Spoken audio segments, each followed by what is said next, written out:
Hey, this is Al Crouch with Indiana Lazy Bushman. This week we're going to build a file knife. As you can see, I got a modern day gas forge and plenty of belt sanders and all the modern day equipment. But for years I built knives using only a grinder, this belt sander, and a regular drill. I didn't have any of the nice equipment that I got now. So we're going to do it the old way that I used to, which a lot of you have this stuff at home and can build your own knife, because I see these questions all the time on bushcraft blogs and so forth on how can I build a knife at home without having all this modern day equipment. And I'm going to show you how.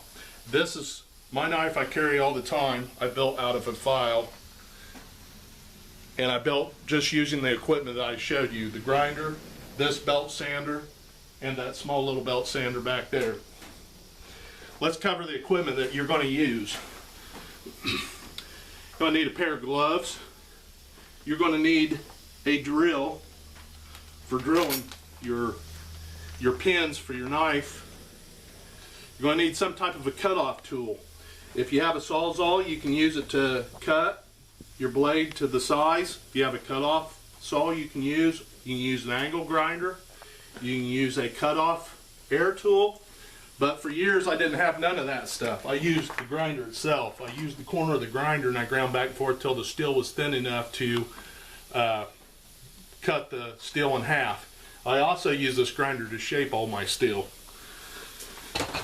You're going to need a pair of vice grips or a pair of blacksmith tongs. You will need some type of a hammer. A blacksmith hammer, a ball peen hammer will work. For your knife blade, you can use lawnmower blades. They're made out of 5160 steel. You can use industrial Sawzall blades when they throw them away. I pick them up at machine shops.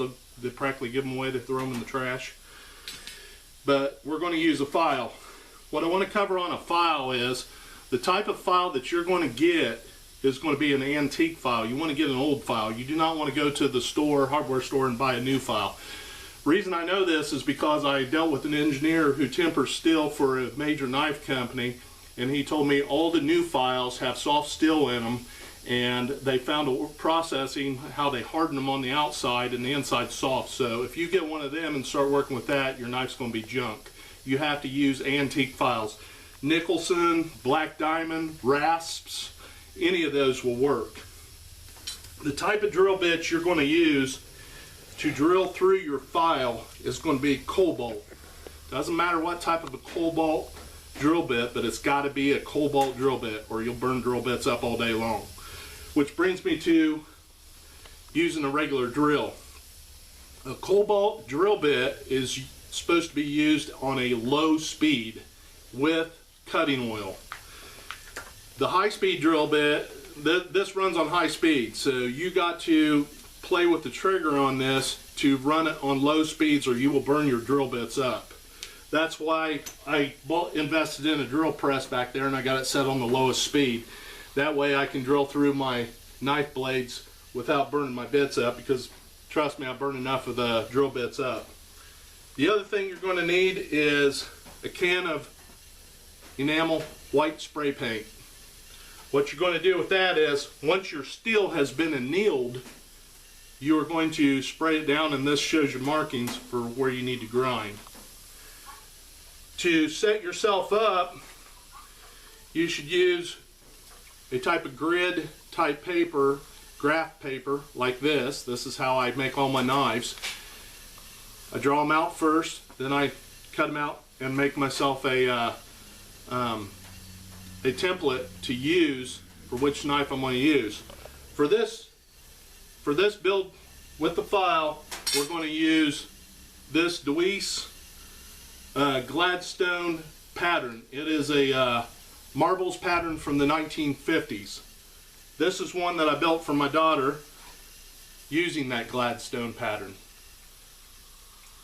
We're going to use that pattern on the file because it fits the file perfect. Now we're going to go out to my old forge that I've used for years and years and years, and we're going to anneal the steel. Annealing the steel, when you get this file's already been hardened. You can't work with it, so what we need to do is we need to heat it up to about 2,000 degrees, and we are going to let it air cool, which slows the molecules down inside the steel and softens the steel to where we can use it to grind our pattern out and make our blade. So let's go out to the forge that I use and I'll talk about it. One of the things I forgot to cover when I was inside the barn was epoxy. I see this all the time, what type of glue to use. I use 5-minute epoxy. You can use the Gorilla brand, Loctite, or the off brand. But keep in mind that the weather affects the epoxy when putting it on metal. If your metal is cold and it's in the middle of winter when you're building your knife, lots of times your handles will come unglued because that epoxy won't set up right. You need to have that steel at least room temperature when you're working with epoxy. Now, I wanted to show you my grill. I've had this thing for 20-some years. This is what I've used to forge with, cook on, and it's ready for the junk pile, but I still use it every once in a while. And I forged plenty of stuff off of it, like this flint striker. I made that all out of this grill right here, and I've used it for years for a forge.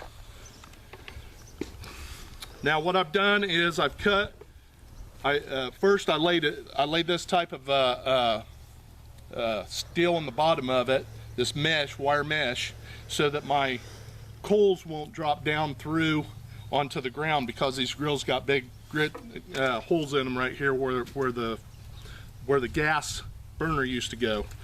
What I start off with is I cut real thin pieces to get it burnt down to the coal that I'm going to use to anneal my knife blade. Next thing you're going to do is you're going to put this knife blade in the coals. That's where your blacksmith tongs or your vice grips come in handy. Want to get these coals all up around it.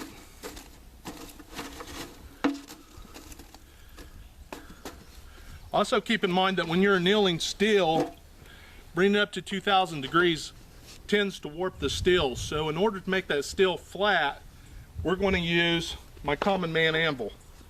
I have another video on this anvil that I have used to build a set of fire stills with, and I show you in another video how to build this common man anvil. I've used this for years.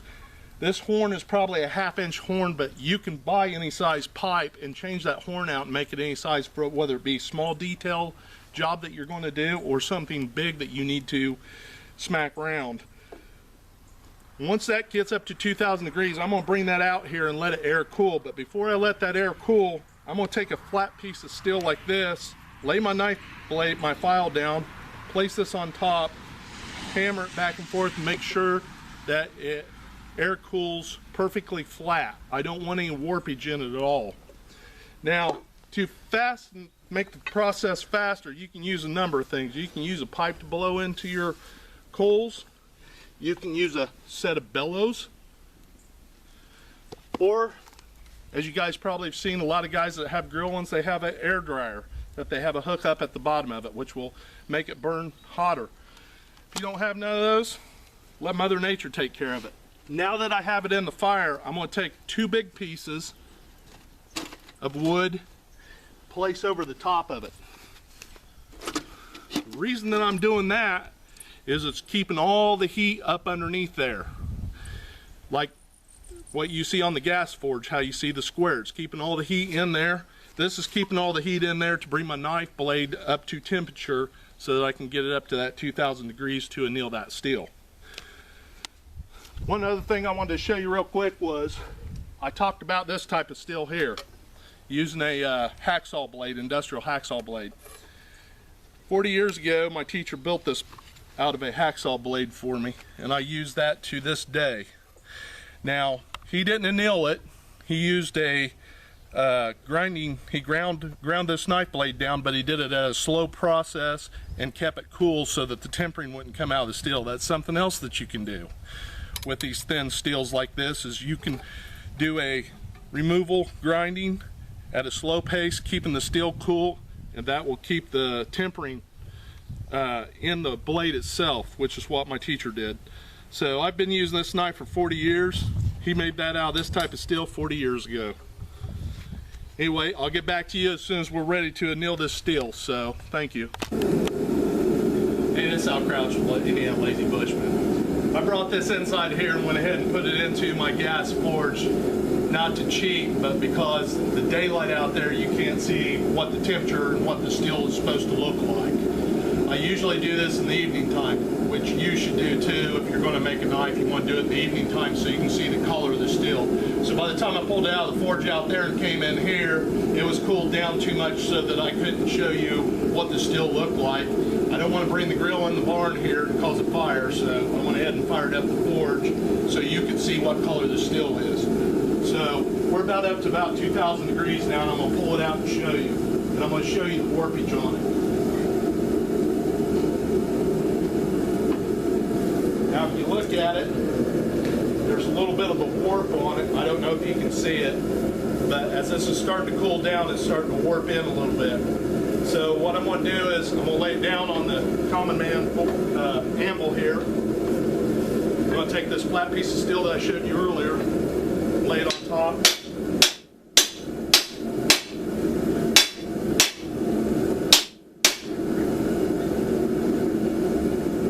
And now you can see it's down to about cherry red, which is about 500 degrees, 550. We're going to let this cool on this until it's completely cooled, and then we'll be ready to paint it, draw our outlines, start to cut and grind and do all that, which we'll start in our video tomorrow. Again, I apologize for having to bring it back in here and do it, heat it up in here, but by the time I left there and came out here, it was way too cold to show you what 2,000 degrees looked like on a knife. Also, another way I wanted to hit a quick thing, you don't have to do it in a grill. You can build a nice big campfire outside while you're sitting around it and stick these files in and heat them up that way, and take your common man anvil and flatten them out and get them ready for grinding. Anyway, thank you for watching. If you like it, give me a thumbs up and subscribe.